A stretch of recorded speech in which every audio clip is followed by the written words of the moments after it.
Bueno, buenos días. Mi nombre es Fernando Reich. Trabajo en la Gerencia de Información de INAC. Es un gusto estar hoy aquí con ustedes, para lo cual hemos preparado una presentación que hemos llamado Construyendo el País de la Mejor Carne, que se enmarca en una serie de jornadas que venimos teniendo, principalmente en este segundo semestre, con productores en todo el país, y en la cual queremos compartir información, datos, nuestra visión de qué está pasando en el mundo de la carne, no solamente en Uruguay, a través de estadística, sino también en el contexto más amplio, en el contexto global, y cómo Uruguay juega en ese partido. Entonces, para hoy, la idea es repasar algunos puntos que nos parecen que pueden ser interesantes para entender qué pasa en Uruguay, en qué proyectos estamos trabajando o venimos trabajando y que seguramente van a empezar a verse ya en las próximas semanas, en los próximos meses, y cuál es nuestra visión, al menos para el corto y mediano plazo, de lo que puede pasar en el mundo entre todos los jugadores, y cómo Uruguay, qué rol tiene Uruguay en ese partido. La agenda para el día de hoy, vamos a comenzar repasando algunas pistas, o al menos así lo llamamos, algunas pistas para seguir entendiendo el negocio. El negocio de la carne no es fácil, tiene muchas variables, entonces vamos a hacer una mirada hacia atrás, cómo han performado los principales indicadores, qué podríamos esperar hacia adelante y cómo vemos hoy el sector en general. Luego Guzmán va a tomar un poco la posta y nos va a comentar sobre el sistema automatizado de tipificación, que en la interna llamamos SAT, cuáles son un poco las características de este proyecto y qué podemos esperar hacia adelante. Y finalmente repasaremos algunas oportunidades en el mercado de la carne. Bueno, quiénes son los jugadores más importantes en el mundo, quiénes exportan, quiénes importan, cómo Uruguay interactúa con algunos y cómo interactúa con otros. Y bueno, también qué puede pasar al menos hacia adelante en una visión tampoco muy futurista, qué papel puede llegar a desempeñar Uruguay en ese partido. Entonces, empezando por el primer punto, en INAC, en la interna siempre decimos que el negocio de vender carne no es fácil, es complejo. Básicamente, si partimos de un animal promedio, un novillo tipo, obtenemos más de 100 productos, no es novedad, que se van a distribuir por los dos canales naturales, o bien lo vendemos en el mercado interno, o bien lo exportamos. Si es en el mercado local, a través de 700 distribuidores, llegamos a más de 2.500 carnicerías o puntos de venta en todo el país. Si vamos al mercado internacional, es decir, si exportamos, a través de 50 exportadores, 50 agentes, llegamos a más de 1.000 clientes en más de 80 destinos en el mundo.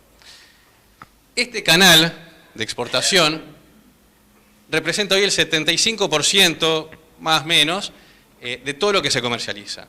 Y no es menor, porque no siempre fue así, vamos 20, 30 años hacia atrás y vamos a ver más adelante una diapositiva sobre eso. El ratio era al revés, hoy el 75% va al mercado internacional, con lo cual lo que pasa afuera es absolutamente determinante e incide, nos mueve la aguja para todo el sector en Uruguay. Y decimos que es complejo porque el desafío está en vender hasta el último kilo de cada uno de los 100 productos que se obtienen. Encontrar demanda o generar esa demanda para poder para poder vender y poder encontrar mayor valor a cada uno de esos 100 productos. Y ahí sí poder cerrar la ecuación. Entonces, es bastante complejo. Si vamos a ver un poco de estadísticas y nos remontamos unos años hacia atrás, vamos a ver primero cuál fue la evolución a nivel de volumen y cómo en cada una de las etapas que fuimos transitando el sector tuvo la habilidad de encontrar socios comerciales para cada uno de esos momentos. Es decir, Uruguay aprovechó bien ciertas coyunturas, encontró demanda o la generó y logró ir surfeando las olas de cada uno de esos momentos.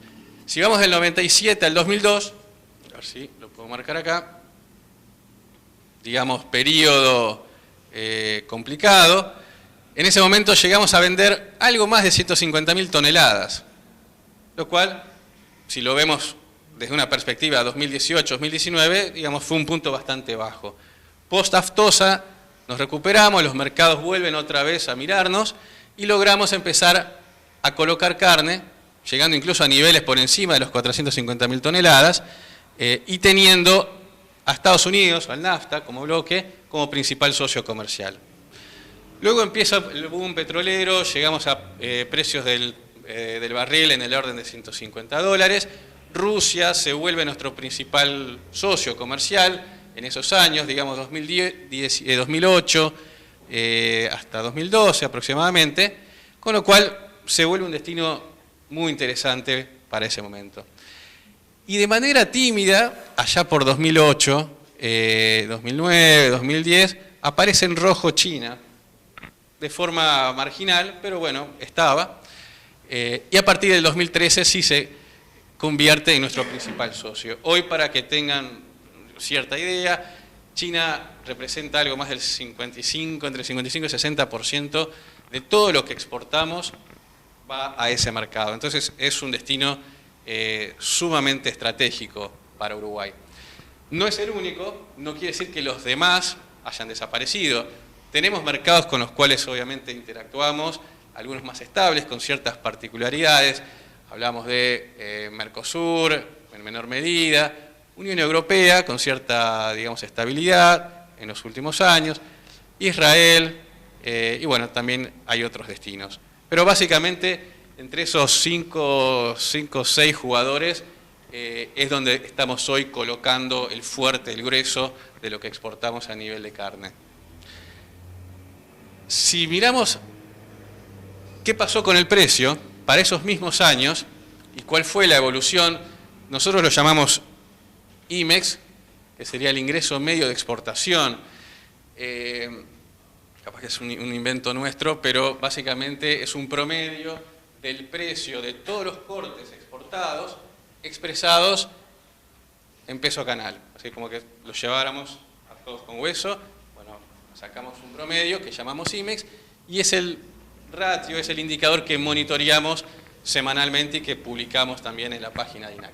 Entonces, si hacemos una mirada en el tiempo, vamos algunos años hacia atrás, y si pudiésemos de alguna manera extrapolar las gráficas, vemos cómo hasta el 2002, 2003 teníamos precios bastante deprimidos, incluso algo por debajo de los $1.000 por tonelada, coincidiendo también con este periodo.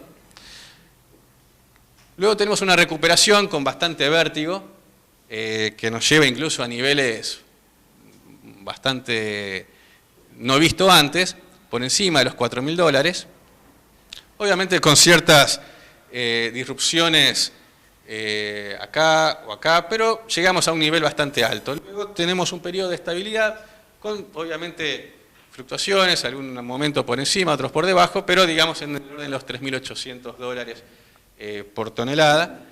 Luego tuvimos alguna corrección en los últimos años, 2015 al 2017, y de ahí hacia adelante, incluyendo 2019, que no está en esta gráfica, se ha vuelto a ver una tendencia más moderada, pero creciente en definitiva, que acompaña también lo que ha sido el volumen colocado de carne. ¿Okay? Vamos a volver sobre este punto cuando miremos hacia adelante, o sea, qué podríamos esperar en el mercado mundial o en el precio que estamos percibiendo hoy, si es que esta tendencia puede llegar a replicar lo que vimos en los años anteriores o tiene una tendencia más tranquila y no debiéramos esperanzarnos tanto. En todo caso, hemos tenido algunas tendencias. Repasando un poco, Uruguay supo encontrar mercados estratégicos para los distintos momentos. Hubo una demanda creciente también, apalancada principalmente en el consumo en Asia, y el precio también acompañó, más allá de algunos picos que tuvimos, alguna corrección, pero volvimos otra vez a una senda de crecimiento leve, pero crecimiento al fin. Ahora bien, ¿cómo llegamos a un precio de $3.800 aproximado en el 2018? Para todo lo exportado en volumen, 474.000 toneladas, de vuelta expresadas en peso canal, a un promedio de $3.500 por tonelada. Hicimos un ejercicio que fue clasificarlo en 4 productos o 4 tipos de cortes.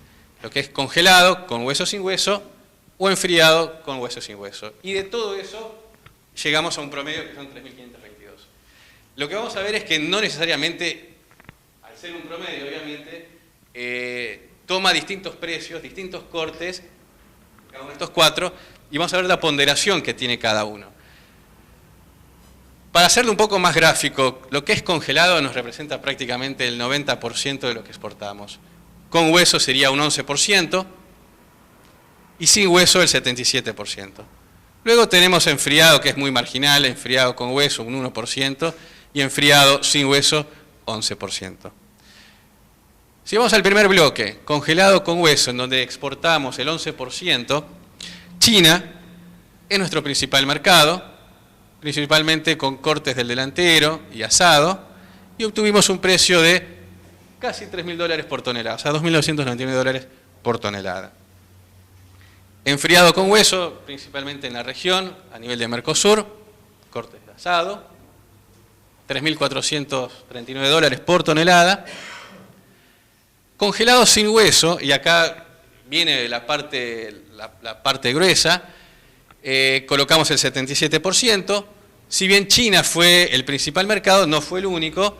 También colocamos en NAFTA, Israel, Unión Europea, cortes del delantero, bloque o manta, cortes traseros, recortes, y tuvimos un precio promedio de $3.200 por tonelada. Y hasta acá, si hacemos las cuentas, de acuerdo a la ponderación también de cada uno de los cortes, todavía no llegamos a este nivel. Con lo cual, podemos asumir que acá vamos a tener una variable diferente, en donde básicamente se exportan cortes más finos, principalmente a la Unión Europea, también algo de Mercosur, pero principalmente Unión Europea, en el cual obtuvimos un precio de $6.400 por tonelada en el 2018. Y ahí sí, haciendo el promedio, es que llegamos a los $3.500. Una de las tantas lecturas que se pueden hacer o conclusiones es, buscando oportunidades, uno podría pensar, bueno, si hacemos P por Q, en una cuenta muy, muy sencilla, diríamos, si en este mercado, para este tipo de cortes, donde coloco ya el 77%, yo pudiese encontrar mayor valor o generar mayor valor en esos mismos cortes, cada dólar que pueda aumentar acá, que pueda revalorizar nuestros cortes, va a hacer mucha diferencia. Lo mismo acá, dejando de lado lo que pueda pasar el próximo año, con cuotas y demás, son cortes finos que prácticamente doblan en precio a lo que yo puedo colocar en otros mercados. Entonces, cualquier volumen adicional, cualquier kilo adicional que yo pueda colocar acá, también me va a marcar una diferencia. Entonces, creo que hay oportunidades, hay mercados abiertos, y Uruguay tiene eso como un hándicap para poder aprovechar. Si me cambia la coyuntura acá, bueno, puedo buscar inmediatamente otro mercado y moverme con cierta facilidad, entre comillas, facilidad. Hasta acá vimos un poco lo que sucede hacia afuera, o sea, toda la parte más comercial. Vamos a hacer un poco una mirada de lo que sucede. ¿Se escucha bien? No, pero... dale. Lo que sucede una vez que el animal llega al frigorífico. Hasta acá veíamos lo que sucede del frigorífico hacia afuera, vemos lo que sucede cuando el animal llega al frigorífico, y de a poco nos vamos metiendo también en lo que es el tema SAT, que será la próxima presentación. Entonces sabemos que cuando el animal llega, suceden algunas cosas dentro del frigorífico. Tenemos algunas balanzas, opuestos, como llamamos, balanza 3, en la balanza 4. En el medio se van dando algunas cosas. Entre que el animal llega y llega a la balanza 3, sabemos que se retira lo que es cuero, cabezas, patas, menudencias. Entre la balanza 3 y balanza 4 se da lo que se conoce como el dressing.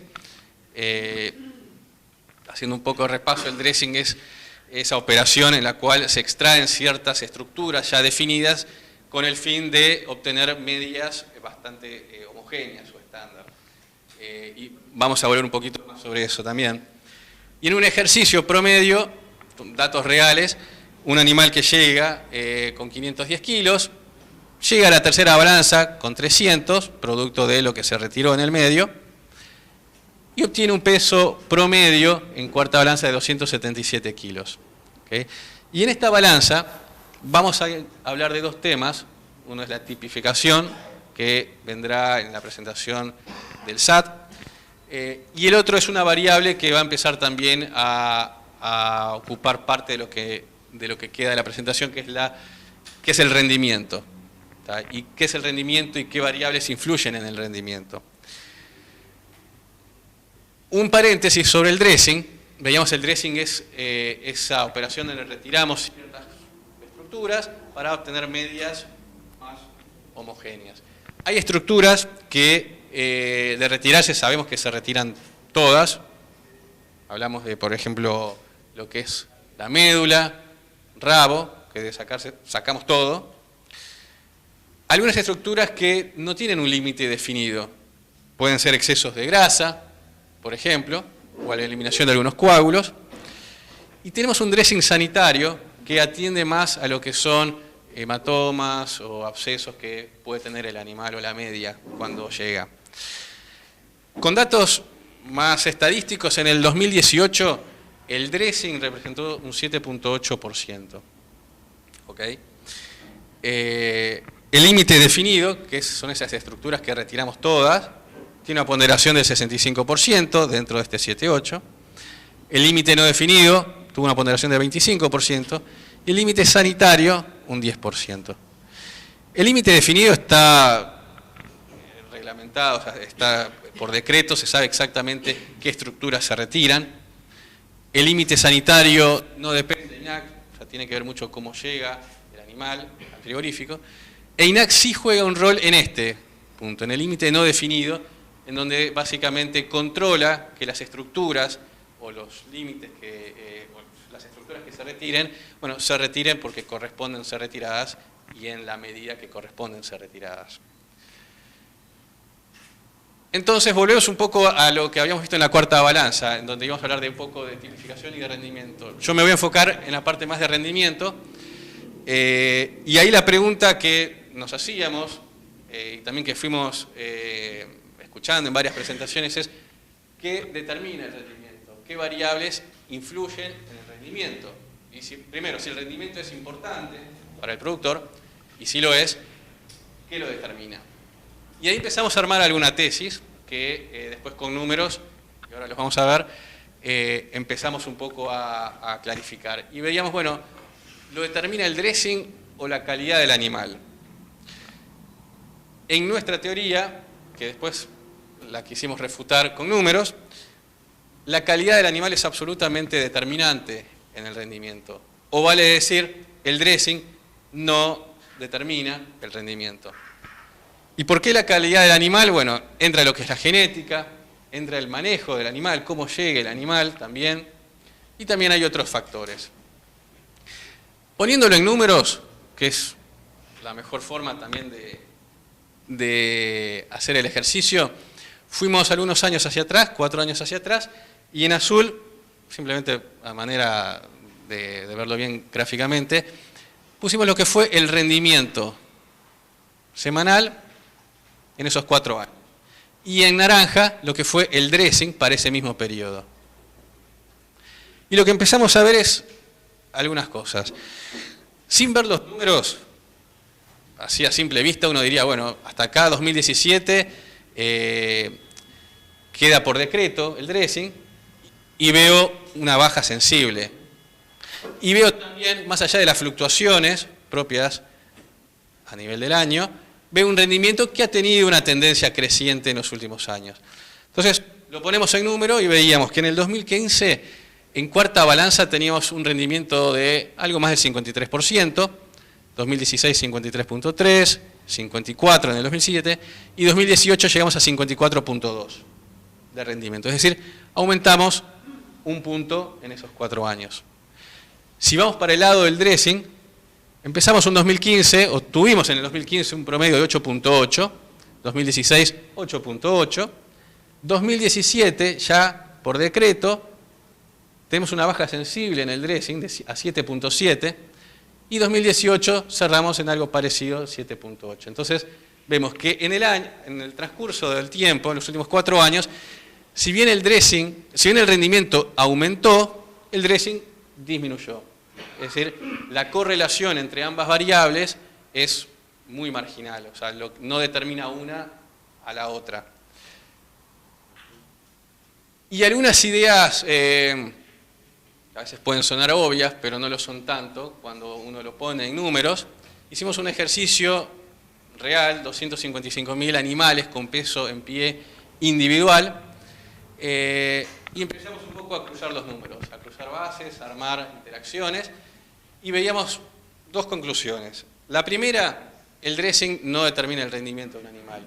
Veíamos que para las distintas categorías, novillito, novillo, toro, vaca, más allá del dressing que se obtenía, teníamos un rendimiento en cuarta para cada una de esas categorías que no interactuaba o no atendía el movimiento que veíamos en el dressing. Es decir, esto no determinaba el rendimiento en cuarta. Y lo otro es que sí, de acuerdo a cómo llegara el animal a la tercera balanza, iba a ser determinante a lo que obtuviéramos en la cuarta balanza. Vale decir, el rendimiento en tercera sí está muy relacionado o es muy determinante del rendimiento que obtenemos en cuarta balanza. En números estadísticos manejamos un poco la R y nos da una correlación sumamente alta. Es decir, cómo llegue el animal en tercera va a ser fundamental o determinante para el rendimiento en cuarta. Y lo veíamos lo mismo para las distintas categorías. Es decir, un desplazamiento a mejor rendimiento en tercera, un desplazamiento a esta parte del cuadrante en básicamente todas las categorías. Bien, le doy la posta a Guzmán. Para que se esté más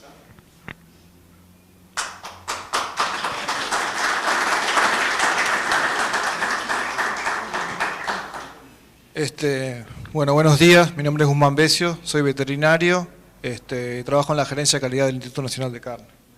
La idea hoy es comentarles un poco brevemente el sistema automatizado de tipificación, sistema que en breve se va a poner en funcionamiento.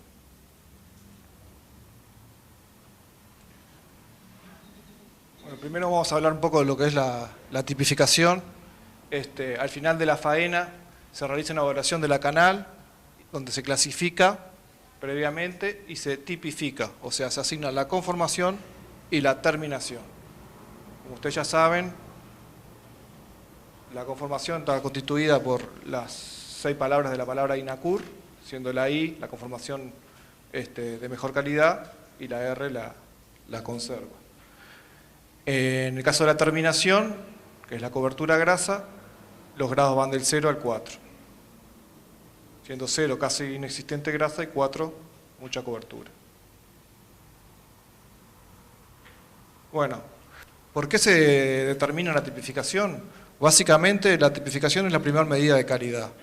¿Para qué se toma esa primera medida de calidad al finalizar la faena? Bueno, básicamente porque la industria en base a esa primera medida de calidad clasifica la materia prima y determina el destino de la misma.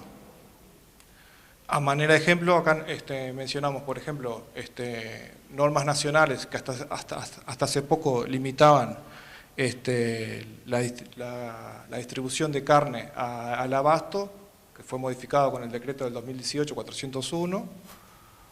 Por ejemplo, el protocolo Hilton para exportación a la Unión Europea, que exige determinadas categorías y determinado tipo de terminación. Solo califican las conformaciones I, N o A para el cupo Hilton y solo se aceptan terminaciones de 1 en adelante. Y obviamente orienta a la industria en todo lo que es segregación de materia prima para todos los destinos posibles, de acuerdo a las especificaciones que ellos tienen de sus clientes o sus mercados de destino, ¿no? Esto simplemente a manera de ejemplo. Bueno, acá le vamos a comentar básicamente, ¿qué se mira cuando se tipifica conformación? La conformación es la relación entre las masas musculares y el hueso subyacente. Por lo tanto, cuando se hace una evaluación de conformación, el evaluador, o la máquina evaluadora en este caso, lo que observa y lo que trata de determinar es el desarrollo de las masas musculares de algunas zonas en relación al esqueleto.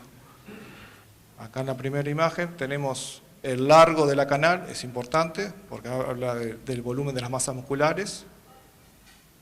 Y el ancho de la pierna también es importante porque ahí es donde se contienen músculos que componen los cortes de mayor calidad. En este caso, el peseto, los cuadriles, la nalga. El perfil de la pierna, donde se encuentra la nalga de afuera, cuadrada y peseto. El desarrollo de las masas musculares a nivel de la grupa, donde está el cuadril, la parte distal del bife angosto, la tapa de cuadril también. También se observa el arqueo de las costillas, porque tiene una correlación directa con el área de ojo de bife, el músculo longissimus dorsi, que es el músculo principal del bife ancho y distalmente del bife angosto. El desarrollo de las masas musculares del delantero, si bien no se pondera tanto, también se observa. En la región dorsolumbar, el desarrollo, obviamente por lo que ya dijimos, tiene una correlación directa con el desarrollo de músculos de cortes de alto valor como el bife ancho, bife angosto o el lomo subyacente. Y después, obviamente, también se observa la relación entre delantero y trasero, siendo deseable que el trasero tenga una mayor desarrollo con relación al delantero, digamos, ¿no? Con respecto a terminación, cuando hablamos de terminación hablamos de cobertura grasa. Y básicamente las dos dimensiones que se observan es el grado de cobertura en cuanto cubre la cavidad canal y el espesor de la misma. Una grasa cero es una grasa casi inexistente, pero aunque siempre hay.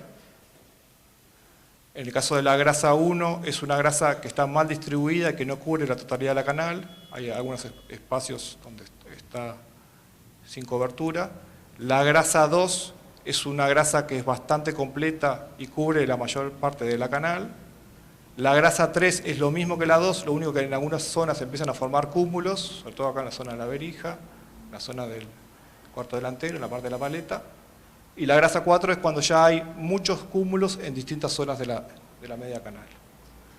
¿Por qué acá dicen el ideal de grasa? Bueno, el ideal de grasa en el sentido de que, desde el punto de vista industrial, una cobertura grasa 2 probablemente a los cortes de mayor valor tengan la cobertura suficiente para calificar, por ejemplo, para el bife angosto, para el cupo Hilton, y no haya que hacerle mayores retoques.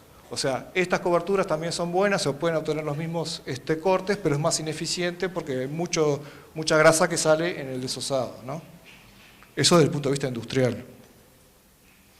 Obviamente también, ustedes lo sabrán que, digamos, formar grasa en el animal es bastante más ineficiente que formar músculo. O sea que en realidad cuando alcanzamos esta condición, desde el punto de vista de cobertura grasa, sería el ideal. Bueno, acá les voy a contar un poco el marco normativo previo de lo que fue la tipificación en Uruguay. Por un decreto de 1988, el IMGAP es el que tiene la autoridad para la clasificación y tipificación de las reses. Eso siguió vigente hasta el 2000, hasta la actualidad, digamos.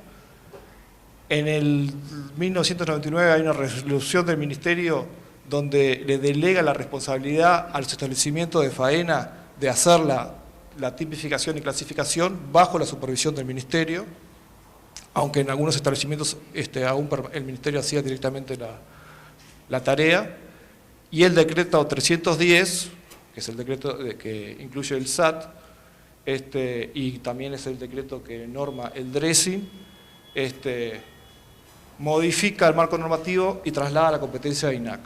Por lo tanto, ahora es INAC el que debe realizar la clasificación y tipificación y la supervisión de esas actividades. Actualmente la tipificación se realiza en forma manual en el 100% de las plantas, por un operario de planta que es supervisado por el Ministerio del MGAP. Como dijimos, en algunas plantas el personal del MGAP realiza la tarea, pero son las menos. ¿Cuáles son las desventajas? Es que actualmente no hay un sistema bueno de nivelación entre operarios, entre plantas, por lo tanto puede pasar que una planta, alguien tipifique algo que en otra planta se tipificaría de forma distinta. Y hay una mayor probabilidad de corrimiento de los juicios de tipificación por el propio desgaste que, primero, es una tecnología de origen francés, el modelo es el MAC 10, el proveedor se llama Norma Class, y lo que hace básicamente son dos cámaras de fotos que toman imágenes. Esas imágenes después se pasan a un software donde se calculan medidas y se determinan la conformación y la tipificación, los dos parámetros fundamentales de la tipificación, mediante un software, ¿no? Y el resultado es el juicio de tipificación, es lo que sea del INACUR y lo que sea de la terminación.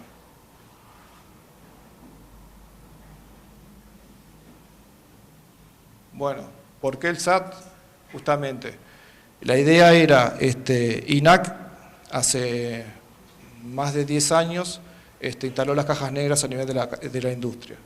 Con eso, intentó proveer de mayor transparencia y asegurar el tema de la medición cuantitativa de las reses en faena, lo que tiene que ver con el peso.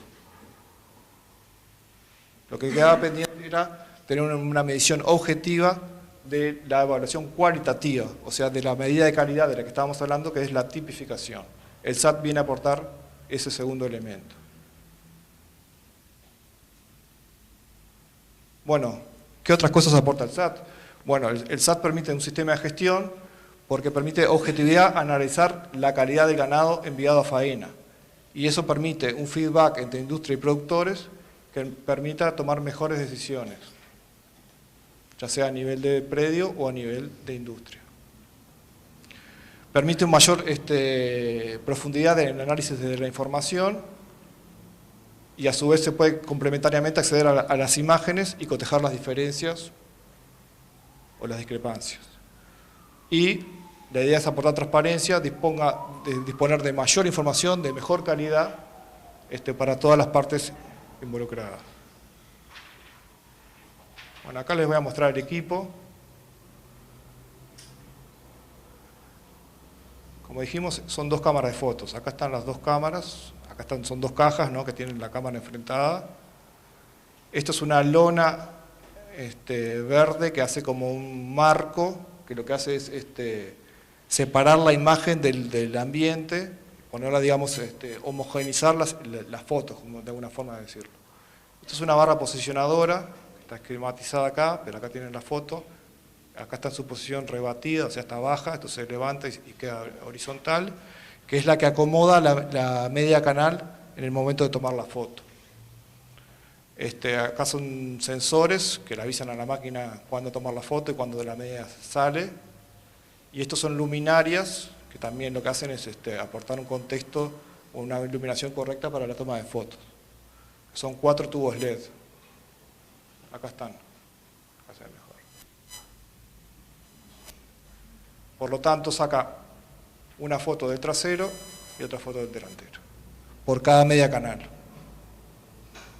Y bueno, después el software asociado, con todo el cableado, digamos, y el software que hace los cálculos, ¿no?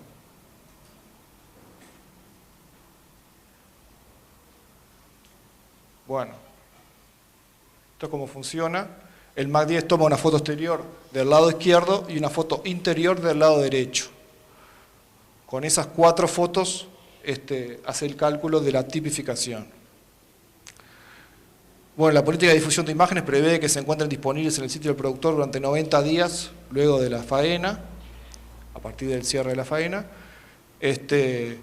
Bueno, los usos potenciales, como ya comentábamos, eran mayor disponibilidad de información para el productor, otros usos adicionales, poder evaluar la incidencia de hematomas, que es un problema endémico que tenemos, evaluar la incidencia de abscesos, incluso hacer un control indirecto del proceso de dressing, sobre todo cuando haya algunas situaciones donde generan dudas. Esto es una imagen de cómo se vería la imagen post faena, lado izquierdo del lado de afuera, lado derecho trasero y delantero.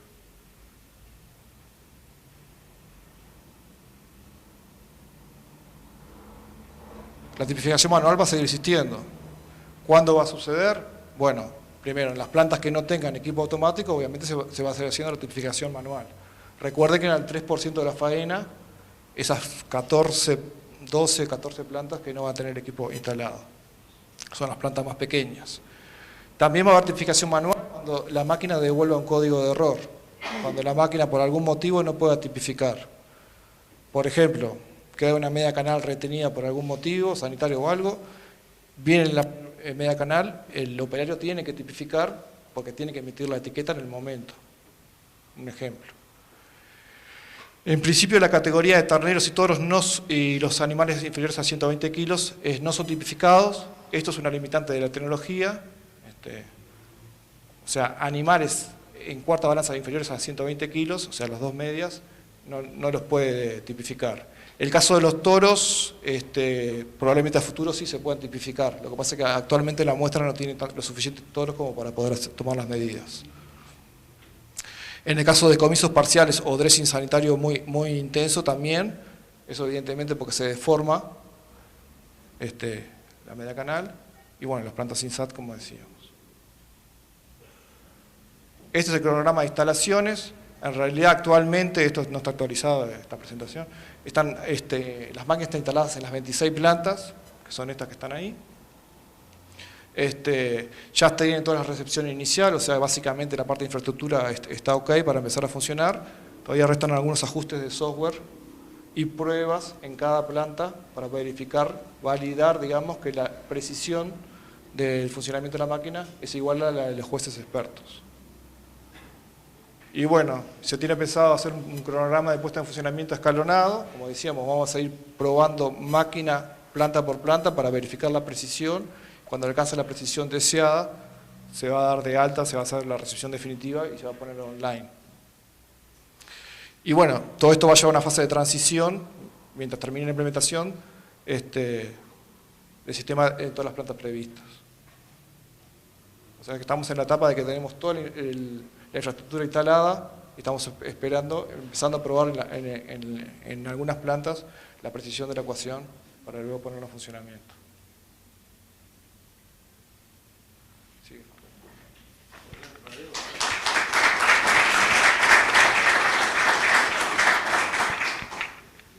Bueno, vamos a tocar el último punto, que son básicamente oportunidades en el mercado de la carne, y ya abrimos un poco más la mirada hacia afuera.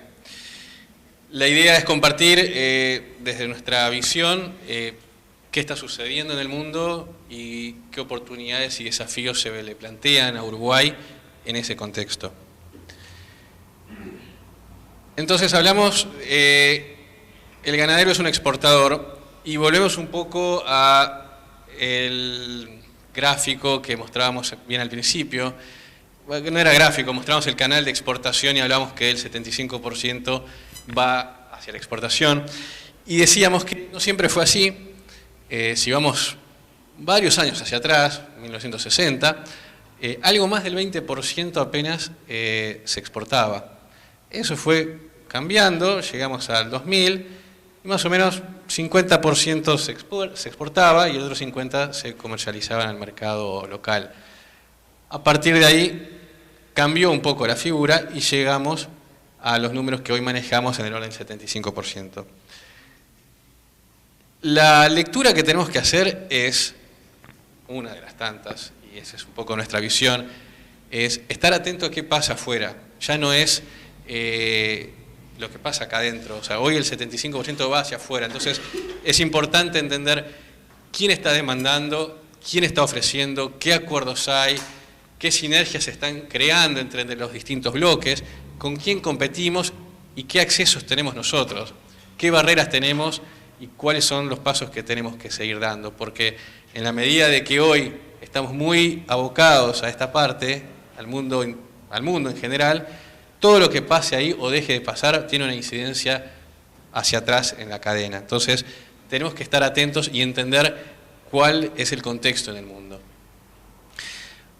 Otro dato que queríamos mostrar de manera muy gráfica es, de forma semanal, 4 años, cuál ha sido la evolución del IMEX, que era el ingreso medio de exportación, y cuál es la evolución del precio de Hacienda en Uruguay. Simplemente para ponerlo en dos números muy macros, cómo se comportó el ingreso y cómo se comportó el precio de Hacienda. Estas son obviamente fluctuaciones semanales, pero algunas conclusiones para sacar.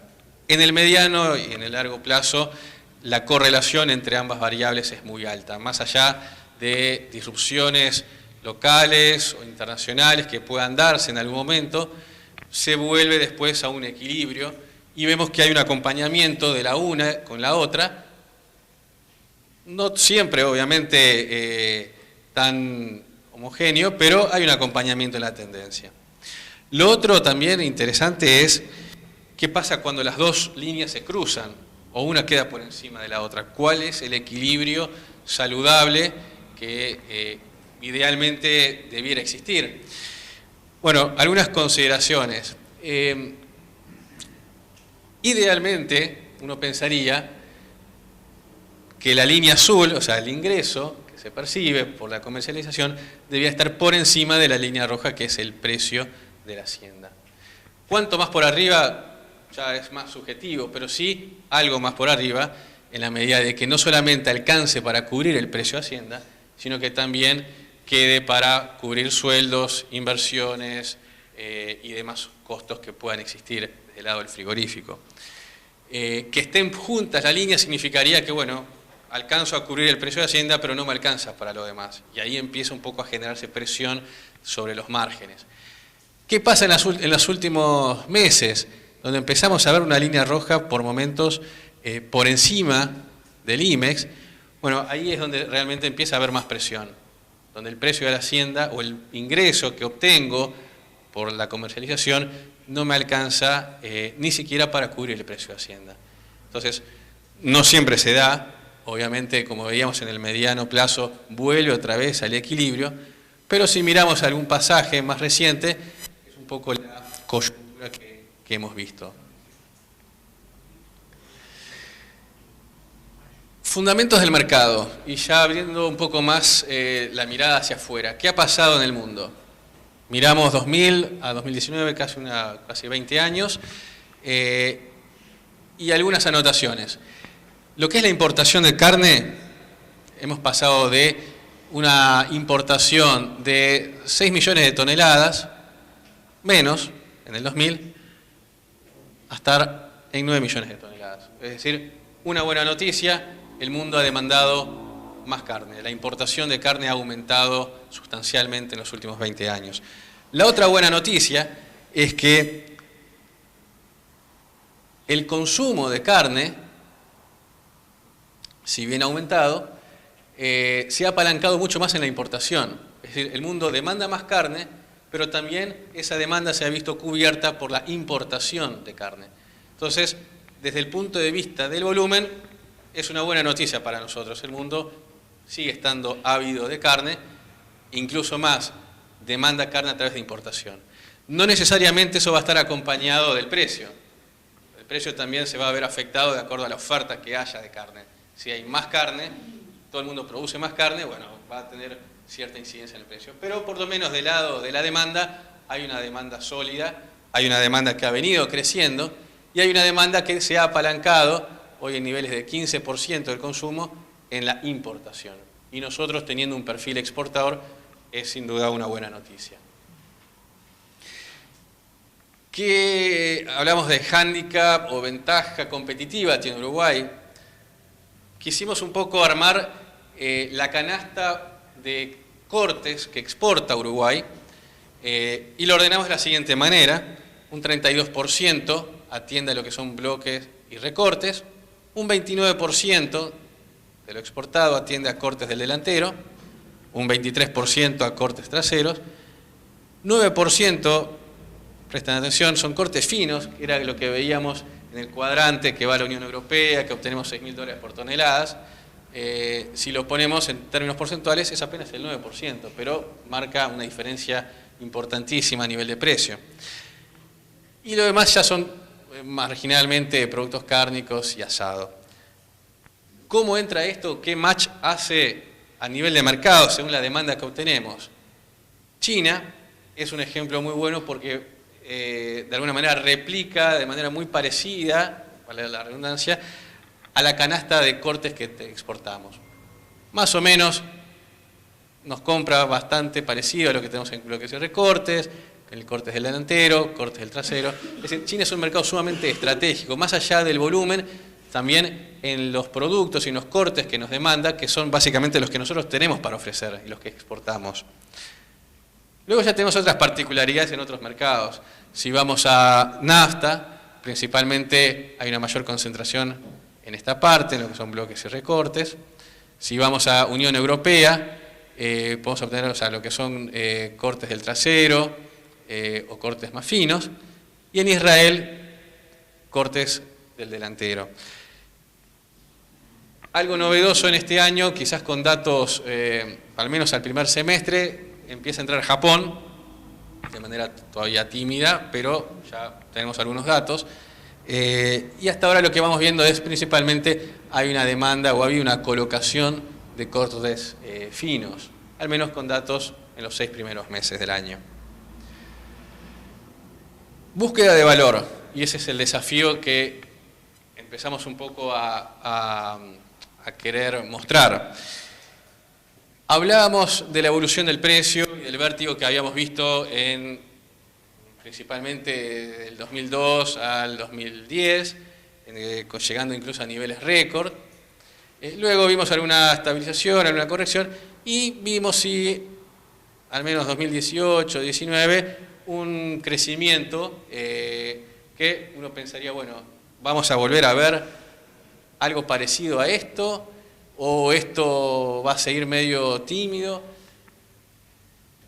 ¿Qué va a pasar? No lo sabemos, pero sí intuimos, o de la información que tenemos, no vemos nada que nos diga que vamos a volver a ver algo similar a esto. Lo que sucede en el mundo no nos indica que vayamos a ver un disparador o una variable que haga disparar el precio a niveles tan vertiginosos como lo veíamos acá. Probablemente veamos, sí, una tendencia que seguirá creciendo, pero a un menor ritmo de lo que sucedía en los últimos años. ¿Qué queremos decir con esto? No debiéramos poner las esperanzas en que el negocio, el sector, va a tener un impulso radical debido al precio. O sea, el impulso no debiera venir por el precio, no vemos que por ahí tengamos un gran salto, así que lo que tendríamos que hacer es más, y lo vamos a ver en las próximas diapositivas, es enfocarnos en otros aspectos que hacen al sector. Búsqueda de valor hacia afuera, hacia adentro y desde afuera. Accesos a mercados. Listamos todos los importadores, o los más importantes al menos, de carne en el mundo. Ordenados más allá de los distintos cortes, enfriado con hueso, congelado. Bueno, listamos todos por el total. Llegamos al grupo selecto, en donde Estados Unidos, Japón, China, Hong Kong, Corea, Unión Europea, Vietnam y Chile concentran el 70 y algo más de 3/4 partes, 75% de la importación de carne en el mundo.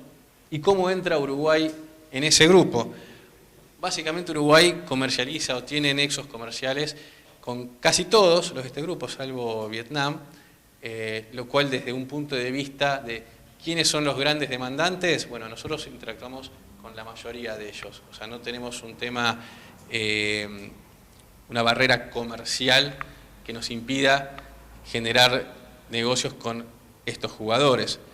Las barreras podrán venir más por otro lado, por temas de precio, temas de acuerdo, pero tenemos las puertas abiertas. Eso es una buena noticia.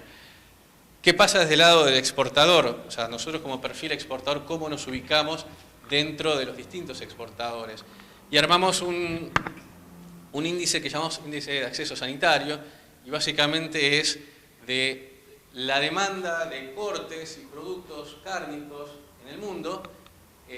Cada país, bueno, los principales exportadores, qué porcentaje de esos cortes pueden cubrir. ¿Okay? Entonces, si me queda claro, o sea, de todos los cortes que se demandan en el mundo, cada país, qué porcentaje puede cubrir de todos esos cortes. ¿Okay? Entonces veíamos, Estados Unidos básicamente tiene la capacidad de cubrir el 90% de todos los cortes y productos que se demandan. así Australia, Nueva Zelanda, Canadá, Unión Europea, y Uruguay se encuentra en un 63% de acceso sanitario. Es decir, de todo lo que se demanda de carne, Uruguay podría, dejo de lado el volumen, cubrir el 63% de los cortes y productos que se demandan. Esto es sin Japón. Incluyendo Japón, sumaríamos 13 puntos más, lo cual nos colocaría en un grupo bastante selecto, que llamamos de nivel 1, en donde desde un perfil exportador, Uruguay tiene la capacidad de cubrir, en este caso estaríamos hablando de un 76%, la demanda de cortes y productos cárnicos que el mundo necesita. ¿Okay? Eso es una muy buena noticia. Tenemos un perfil exportador muy completo, muy complementario con lo que el mundo necesita, y eso también nos pone en una posición de privilegio. Algunos datos. No todo es gratis, entonces vamos a los números. En el 2018, Uruguay destinó para pago de aranceles por las exportaciones algo menos de 200 millones de dólares, 196 millones de dólares, ¿okay? En los distintos mercados en donde se exportaba. Entonces, básicamente lo ponemos en los grandes mercados. En China se pagaron 100 millones, Unión Europea 50, Estados Unidos 20, y el resto del mundo 26 millones. Eso representó un 11% de todo lo que se exportó, fue para aranceles. ¿Cómo se puede mitigar eso o atenuar o tratar de recuperar algo de esto? Acuerdos comerciales. Con algunos bloques, algunos países ya tenemos algunos acuerdos. No quiere decir que se terminen materializando. En el caso de Unión Europea, que es el más reciente, esto es no de largo, desde muy largo aliento. O sea, va a tomar algunos años, tiene que ser ratificado por los distintos parlamentos, pero en definitiva es un primer buen paso tener un acuerdo. En Canadá hay algo en proceso, en Corea también, en EFTA, que son los países europeos que no están dentro de la Unión, también ya hay algún acuerdo. Y después sí, no tenemos todavía nada con China, ni con Japón, ni con Estados Unidos, o al menos no está en la agenda impulsar acuerdos con esos bloques. Un acuerdo tampoco es, en el caso de que se materialice, no es la solución. Como verán, en la Unión Europea, por ejemplo, pagamos 50 millones de dólares en el 2018 en temas de aranceles. En caso de ratificar este acuerdo, y hablamos de un horizonte de 5 o hasta 10 años incluso, porque va a ser gradual, en el mejor de los casos, en un caso súper ideal, diríamos, bueno, bajaría 50 millones, que es imposible, pero aún así tampoco sería que en el 2020 bajaríamos los 50 millones, eso sería gradual, tomaría muchos años, tomaría tiempo. Con lo cual, lo que queremos un poco decir es, nada tarda tanto como lo que no se empieza. Empezar a generar acuerdos, a seguir abriendo puertas, a seguir renegociando lo negociado, toma tiempo, toma muchos años, pero hay que hacerlo de alguna manera. ¿Por qué? Porque otros lo hacen, otros ya lo tienen, y nosotros en agenda, con el principal mercado no tenemos nada, Japón, Estados Unidos, y con los otros mercados tenemos algo, pero todavía no está. O sea, está y no está. Entonces, tenemos que seguir como sector, como país, impulsando acuerdos de manera de poder recuperar algo de esto que queda sobre la mesa, o sea que básicamente lo perdemos. Otros temas que siguen estando sobre la mesa y cada vez con más fuerza son algunos temas más de corte para arancelarios, bienestar animal, temas de medioambientales, residuos. A Uruguay generalmente le va a tocar más por acá y por acá, resistencia antimicrobiana. Son temas que están, que cada vez van a entrar más en las negociaciones como variables. No podemos estar por fuera, o sea, tenemos que de alguna manera involucrarnos en estos tópicos y prepararnos para también cuando surjan como algún condicionante, bueno, tener ya algún plan de acción. Promoción y marketing. Sabemos de la calidad de la carne uruguaya y de nuestros cortes, pero no alcanza. Necesitamos que quien lo consuma sea quien realmente conozca qué es carne uruguaya. Para lo cual desde INAC se está trabajando muy fuertemente en la promoción en los principales mercados. No solamente en cuanto a tiempo, sino también es un factor económico. Se han destinado acciones muy concretas para entender qué quiere el consumidor final, cómo percibe la calidad de la carne, cómo podemos seguir llegando hasta ese último eslabón, para lo cual se ha destinado un presupuesto que va 65% a China, 20% enfocado en Estados Unidos, 10% en Alemania y 5% en otros destinos. Y eso también no es algo que se dé de un año para otro, o sea, son programas, estrategias de promoción que toman mucho tiempo, que cuesta y que bueno, se viene trabajando por suerte muy bien, con un horizonte de mediano y largo plazo y esperamos que también por ahí podamos ver resultados. Hacia adentro, hace algunos años atrás, entre INIA e INAC se hicieron algunos estudios, particularmente sobre pérdidas que se dan durante el proceso, principalmente de producción. Y en ese momento se obtuvo una cifra de 31 millones de dólares de pérdidas que viene dado por hematomas, abscesos, pH, decomisos, grasas, daños en cuero. Bueno, todo esto es plata que va quedando en el camino, que en la medida que se pueda seguir buscando oportunidades de mejora y de eficiencia, bueno, es dinero que no va a hacer que exportemos más, pero sin duda va a quedar en la interna y podrá mejorar también márgenes durante el proceso, a lo largo del proceso.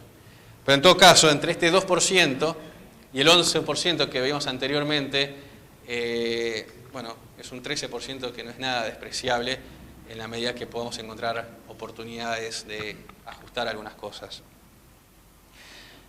Y por último, imponderables. La palabra lo dice, son imponderables.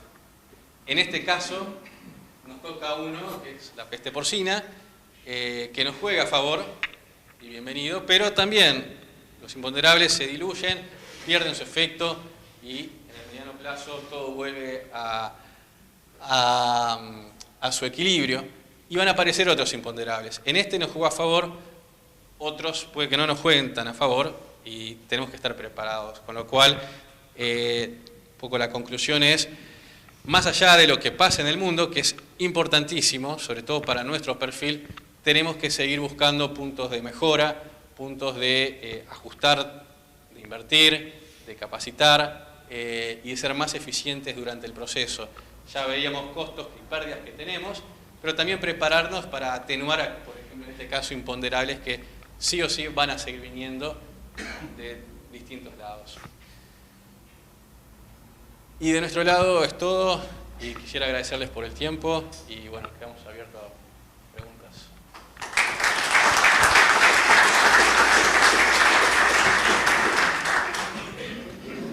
Muy bien, quien quiera realizar alguna consulta a Fernando y a Guzmán, alguien que levante la mano. Sí. Factores de calidad microbiana, digo, algo, una limitante que nombraban hoy para conocer, que sería para veterinario, resistencia microbiana. Resistencia. Bueno, la resistencia antimicrobiana es un tema que está bajo la lupa el día de hoy. Es el uso indiscriminado de antibióticos, no solo para en la producción agropecuaria, sino a nivel humano también.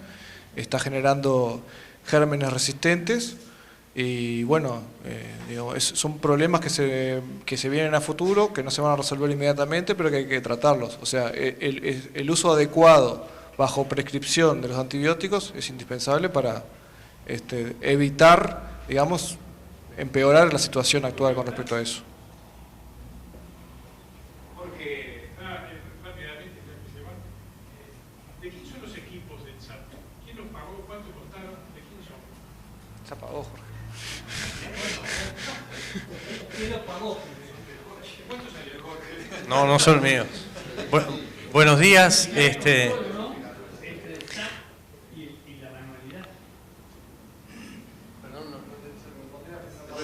La primera parte, sí, buenos días.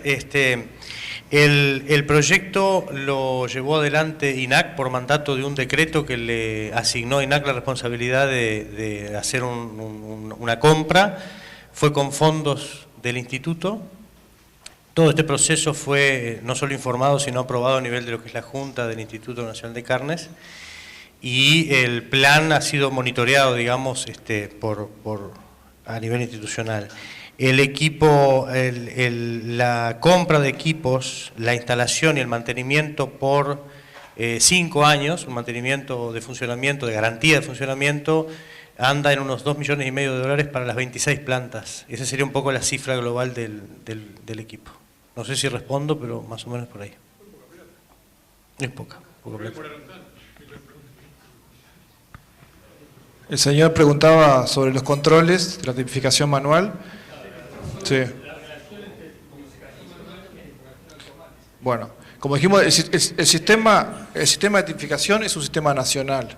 O sea que todas las tipificaciones manuales van a ser realizadas por operarios capacitados previamente y acreditados. 3% de las plantas, pero tipificación manual puede haber más, porque puede haber, como dijimos, fallos. De cualquier manera, lo que se va a controlar, y ahora es competencia del Instituto Nacional de Carnes, es que cuando haya tipificaciones manuales, primero, haya tipificaciones manuales dentro de un rango aceptable.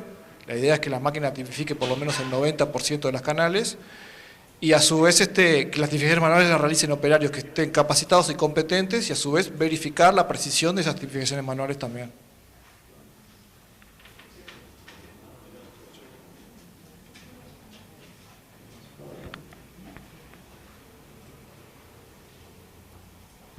Buen día, una pregunta. En el sistema de tipificación automática, los parámetros que se le ingresan al sistema informático, digamos, que son parámetros internacionales, nacionales, de acuerdo a las razas, ¿cuál es el parámetro de comparación?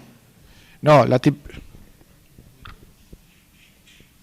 tipificación se hace en base al sistema de clasificación uruguayo, o sea, el INACUR 01234. Esa información es dada por jueces expertos del Instituto Nacional de Carnes que alimentan la tecnología, o sea, alimentan la base de datos en base a la cual el software hace los cálculos. Pero es el sistema uruguayo. ¿Ah? Incluso la máquina tiene una capacidad de mayor precisión, digamos, de mayor desagregación de grados de tipificación y determinación. ¿Alguna otra pregunta?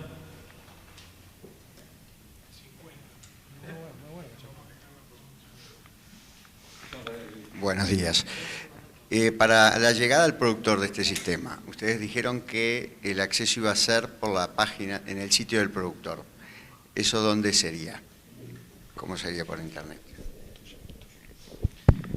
El sitio del productor es un portal que está en la página de INAC, en donde el productor puede entrar con su DICOSE y ve información de sus animales en cuanto a pesos, rendimientos y comparativamente también con el resto del sector. Cuando estemos en la etapa del proyecto del SAT y ya esté operativo, se van a subir las fotos. Entonces el productor va a poder entrar igualmente en la página de INAC, hay una parte que dice sitio del productor o productores, entra con su DICOSE, ve su información, pero también va a ver las fotos que van a empezar a surgir a través del SAT. Pero en todo caso, respondiendo a su pregunta, hoy ya puede entrar y el productor puede ver sus propios datos. Sí, no, lo que veíamos, la exportación de carne ha aumentado en relación al consumo interno, a la parte que se dedica al mercado interno. Eso va acompañado también con un fenómeno que ha sido la importación de carne de otros países. ¿Cómo ven esa situación en la medida que la carne que se importe tenga precios mayores en la región a medida que mejoren la situación sanitaria de los países vecinos y no podamos importar carne para el consumo? ¿Cómo ven que se pueda seguir aumentando los volúmenes de exportación? Free market, libre mercado. O sea, hasta ahora sí, hasta ahora no. Los últimos años se ha visto una tendencia en cuanto a la importación de carnes, en particular, en plural, y en lo que es la carne bovina ha habido un incremento, ha sido la carne que quizás más ha aumentado año tras año. Eso atiende a coyunturas regionales y locales. En la medida de que esas coyunturas cambien, porque Uruguay de repente mañana se les cierra un mercado o les es más conveniente enfocarse en el mercado local, bueno, eso tenderá también a ajustarse. Hoy ese canal está abierto, es una variable, aproximadamente 10% del consumo en Uruguay viene dado por carnes importadas. Mañana eso podrá aumentar o podrá disminuir, o sea, no tenemos una postura hacia adelante de qué podría llegar a suceder. Dependerá de las variables del contexto local, internacional y regional. Bueno, vamos con la última pregunta. Quería hacerlo el siguiente proceso. El tema de aranceles influye directamente en el tema, sobre todo, por ejemplo, en el caso de Estados Unidos, donde tenemos 20.000 toneladas libres y luego de eso aplicación de aranceles, que nos limita enormemente a la demanda que existe mundialmente del tema. Quisiera saber qué se ha trabajado con eso. Y luego veíamos que en el año 2008-2009 conseguimos el mejor precio de más de $4.000 la tonelada de la exportación. Si eso tenía una referencia a la crisis financiera mundial que se hizo en Estados Unidos en el 2008-2009, o es pura coincidencia de una cosa con otra, ¿no? Me atravieso e intento responder, así les vamos cerrando el tiempo. Respecto a lo último, sí, sin duda que tuvo que ver con eso y con el dispare de los precios de los commodities, no solo de la carne, sino de todos. O sea, esa curva se dio en todos los commodities. Si miramos la evolución de la colocación o del precio, porque no existe un precio internacional de la carne, en realidad lo que existe son precios de los países. Si nosotros intentamos comparar cómo evolucionaron los precios, Uruguay tuvo un muy buen aprovechamiento en ese periodo del precio que logró de la carne que exportó, en relación incluso a algunos competidores que no lograron lograr ese crecimiento. Entonces sí, la respuesta es obviamente sí y fue global. Y la primera parte se refería, si me la recuerda, a los aranceles. Fernando mostraba, exacto, absolutamente, 26%. Exactamente.